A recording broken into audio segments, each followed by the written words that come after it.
ડભોઈથી ડભોઈમાં ચૈત્રી અષ્ટમીના યજ્ઞની પૌરાણિક જ્વાલા માતાના મંદિરે 23 યુગલોના યજમાન પદે આજે અષ્ટમીના યજ્ઞનું આયોજન કરવામાં આવ્યું હતું અને ભવ્ય મેળો ભરાયો હતો અને ભવ્ય રાત્રિના ડાયરાનો કાર્યક્રમ યોજાયો હતો। ડભોઈ પંથકમાં માય મંદિરોમાં ચૈત્રી અષ્ટમીના યજ્ઞની નગરના પૌરાણિક જ્વાલા માતા મંદિરે 23 યુગલોના યજમાન પદે શનિવારે અષ્ટમી યજ્ઞનું આયોજન કરવામાં આવ્યું હતું। समस्त भाटिया समाज और माई भक्तों दर्शनનો લાવો લઈ ધન્યતા અનુભવી હતી અને રાત્રિના સમયે ડાયરાનો કાર્યક્રમની મજા માણી હતી।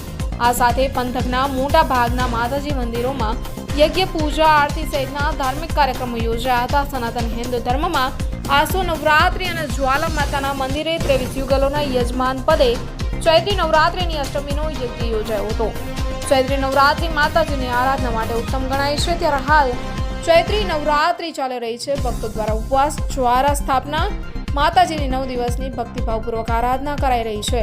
શનિવારે અષ્ટમી હોય નગરના વિવિધ મંદિરો ખાતે ધાર્મિક કાર્યક્રમો સાથે યજ્ઞ પૂજાના આયોજનો કરવામાં આવ્યા હતા, જેનો માય ભક્તો દર્શનનો લાભ લેવા નગરના હીરાભાગોળ વિસ્તારમાં આવેલ પૌરાણિક જ્વાલા માતાજીના મંદિર ખાતે ભક્તો દ્વારા યજ્ઞનું આયોજન કરાયું હતું, જેમાં 23 જેટલા યુગલો યજમાન પદે રહી વિદ્વાન બ્રાહ્મણોના વૈદિક મંત્રોચ્ચાર સાથે પૂજન કરી ધન્યતા અનુભવી હતી। સાથે મહાપ્રસાદીનો લાભ લઈ ધન્યતા અનુભવી હતી।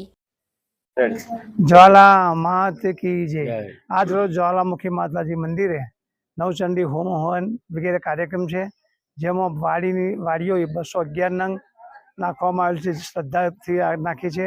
પૂજામાં આજે 23 જોડા લોકો પૂજામાં બેઠા છે અને આ વર્ષોની પરંપરા મુજબ ભાટિયા વાણંદ મહેસુરા સમાજના લોકો અંદાજે 4000 સંખ્યામાં ધાર્મિક ભક્તો આવનાર છે અને સાંજે ડાયરોનું આયોજન છે, મહાપ્રસાદી પણ આયોજન કરવામાં આવેલ છે। કેટલા વર્ષોથી આ પરંપરા ચાલે? વર્ષોથી પરંપરા ચાલે છે અને એમાં દર વર્ષે આ રીતે ઉજવણી થાય છે। શ્રી જ્વાલામુખી માત કી જય। આજે ડભોઈ હીરાભાગોળની બહાર જ્વાલામુખી માતાજીનું અતિ પ્રાચીન મંદિર આવેલું છે। કેટલા વર્ષ જૂનું છે ખ્યાલ નથી, પણ પરંપરાગત અહીંયા દર ચૈત્ર સુદ આઠમના દિવસે મેળાનું આયોજન થાય છે, નવચંડી યજ્ઞનું આયોજન થાય છે અને ભાવપૂર્વક ભક્તિપૂર્વક બધા ભક્તો અહીંયા આગળ માતાજીનો ઉત્સવ ઉજવે છે। ચૈત્ર સુદ એકમના દિવસે માતાજીની જવારાની સ્થાપના થાય છે।